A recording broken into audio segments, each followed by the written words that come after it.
ഉരുൾപൊട്ടൽ വ്യാപകമായ നാശനഷ്ടമുണ്ടാക്കിയ ചൂരൽമലയിലെ കാഴ്ചകളാണ്. ഞാനിപ്പോൾ നിൽക്കുന്നത് Vellarmala government vocational higher secondary സ്കൂളിന്റെ വരാന്തയിലാണ്. മുകളിൽ നിന്ന് ഒലിച്ചു വന്ന അവശിഷ്ടങ്ങളെല്ലാം ഈ മരത്തിന്റെയും അതുപോലെ തന്നെ കെട്ടിടങ്ങളുടെയും എല്ലാം അവശിഷ്ടങ്ങൾ അടിഞ്ഞുകൂടി നിൽക്കുകയാണ്. ഈ സ്കൂൾ വരാന്ത മുഴുവൻ സ്കൂളിന്റെ ചുമരിലേക്ക് ഈ വെള്ളത്തിന്റെ അംശം തെറിച്ച് ചെളി പുരണ്ട് നിൽക്കുകയും ചെയ്യുന്നു. നമുക്കറിയാം, വലിയ പ്രയാസമുണ്ടാക്കിയ ഒരു കാഴ്ചയാണ്, അറിഞ്ഞ വാർത്തയാണ്. സ്കൂളിന്റെ കെട്ടിടം പൂർണ്ണമായി തകർന്നു, അല്ലെങ്കിൽ സ്കൂൾ കെട്ടിടത്തിന്റെ ഒരു ഭാഗം മാത്രം വെച്ച് ബാക്കിയല്ല. നോക്കൂ, ആ സ്കൂൾ കെട്ടിടത്തിന്റെ ഒരു ഭാഗം അവിടെ ഇത്ര താഴ്ന്നു കിടക്കുകയാണ് മണ്ണിനടിയിൽ. അത് പൂർണ്ണമായി തകർന്നു നിൽക്കുകയാണ്. അതിന്റെ ഏതാണ്ട് പകുതി ഉയരത്തിലാണ് ഇപ്പോൾ പുഴ ഒഴുകിക്കൊണ്ടിരിക്കുന്നത്. കെട്ടിടത്തിന്റെ അതായത് സ്കൂൾ കെട്ടിടത്തിന്റെ പ്രധാന ഏരിയ എന്ന് പറയുന്നതിന്റെ ഒരു പകുതി ഭാഗം, ഒരു നിലയോളം അതിന്റെ കാർന്ന് പോയിട്ടുമുണ്ട്. അപ്പോൾ വലിയ ഒരു നാശനഷ്ടമാണ് വെള്ളാർമല സ്കൂളിനെ സംബന്ധിച്ചിടത്തോളം ഉണ്ടാക്കിയിരിക്കുന്നത്. വെള്ളാർമല സ്കൂളിലെ ക്ലാസ് റൂമുകൾ എങ്ങനെയാണ്, അതായത് ഈ ക്ലാസ് റൂമിനകത്തേക്ക് മുഴുവൻ, അവശേഷിക്കുന്ന ക്ലാസ് റൂമിനകത്തേക്ക് മുഴുവൻ ഇപ്പോൾ തന്നെ വെള്ളം കയറിയിട്ടുണ്ട്. അവിടെ കുട്ടികളിരുന്ന ബെഞ്ച്, അതുപോലെ തന്നെ അവരുടെ ഡെസ്ക് എല്ലാം ഇതിനകത്ത് നമുക്ക് കാണാം. അവർ വരച്ചു വെച്ചിരിക്കുന്ന ചിത്രങ്ങൾ ഞാൻ മനസ്സിലാക്കിയിടത്തോളം നോക്കൂ, അവർ മരങ്ങളും മറ്റുമൊക്കെ വരച്ച് വെച്ചിട്ടുണ്ട്. ഇവിടെ ഇതാ നോക്കൂ, അവരെ ഗ്രാമത്തെക്കുറിച്ച് അവർ വരച്ചു വെച്ചിരിക്കുന്നു. വലിയ പർവ്വത നിരകൾ അവർ കാണുന്നുണ്ട്, വരച്ചു വെച്ചതിലുണ്ട്.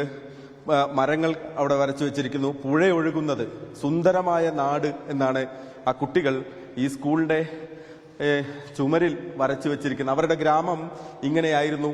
വലിയ വലിയ മലനിരകൾക്കിടയിൽ പുഴയൊഴുകിയിരുന്ന സുന്ദരമായ നാട്, താഴ്വാരത്ത് കൃഷി, മരങ്ങൾ ഉൾപ്പെടെ ഇതായിരുന്നു അവരുടെ നാട് എന്ന് ആ കുട്ടികൾ ഈ ചുമരിൽ വരച്ചു വെച്ചിട്ടുണ്ട്. പക്ഷേ ഇപ്പോൾ അതിന്റെ സ്ഥിതി അതല്ല. ആ കുട്ടികൾ വരച്ചു വെച്ച ക്ലാസ് റൂമിലെ ഇപ്പോഴത്തെ ഈ അവസ്ഥ നോക്കൂ, പൂർണ്ണമായി ചെളിവെള്ളം അടിഞ്ഞ്, അല്ലെങ്കിൽ ഇതിനകത്തേക്ക് അവശിഷ്ടങ്ങൾ അടിഞ്ഞുകൂടിയ ഒരു അവസ്ഥയിലാണ്. വളരെ നൊമ്പരപ്പെടുത്തുന്ന ഒരു കാഴ്ചയാണ് ഈ വെള്ളാർമല സ്കൂൾ അവശേഷിപ്പിക്കുന്നത്. വെള്ളാർമല സ്കൂളിന്റെ ക്ലാസ് റൂമുകളിലും അതുപോലെ തന്നെ അവശേഷിക്കുന്ന കെട്ടിടവും ഉപയോഗശൂന്യമായി തന്നെ കിടക്കുകയാണ്. യാതൊരു തരത്തിലും ഉപയോഗിക്കാൻ പറ്റാത്ത അവസ്ഥയിലേക്ക് നിൽക്കുകയാണ്. ഇതിനപ്പുറത്ത് താഴ്ഭാഗത്താണ് വെള്ളാർമല പാലം പൂർണ്ണമായി ഒഴുകിപ്പോകുന്ന അവസ്ഥയുണ്ടായത്.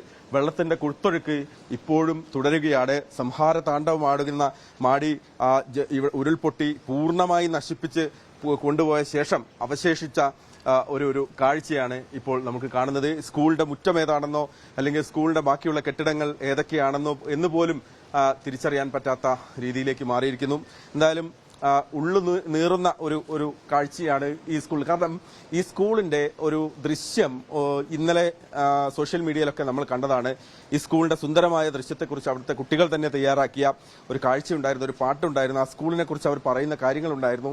വളരെ സുന്ദരമായ ഒരു പ്രദേശത്ത് വലിയ പ്രശ്നങ്ങളില്ലാതെ ഒരു നീർച്ചാൽ ഒഴുകുന്നതിന് തൊട്ട് സമീപത്താണ് ഞങ്ങളുടെ സ്കൂൾ എന്ന് പറഞ്ഞത്. പക്ഷേ ഇതൊരു വല്ലാത്ത കാഴ്ചയാണ്, ഉള്ളിൽ ഒരു വലിയ നീറ്റലുണ്ടാക്കുന്ന കാഴ്ചയാണ്. എന്തായാലും വെള്ളാർമല സ്കൂളും ഈ ഉരുൾപൊട്ടലിന്റെ ഒരു നൊമ്പരമായി തന്നെ നിൽക്കുകയാണ്.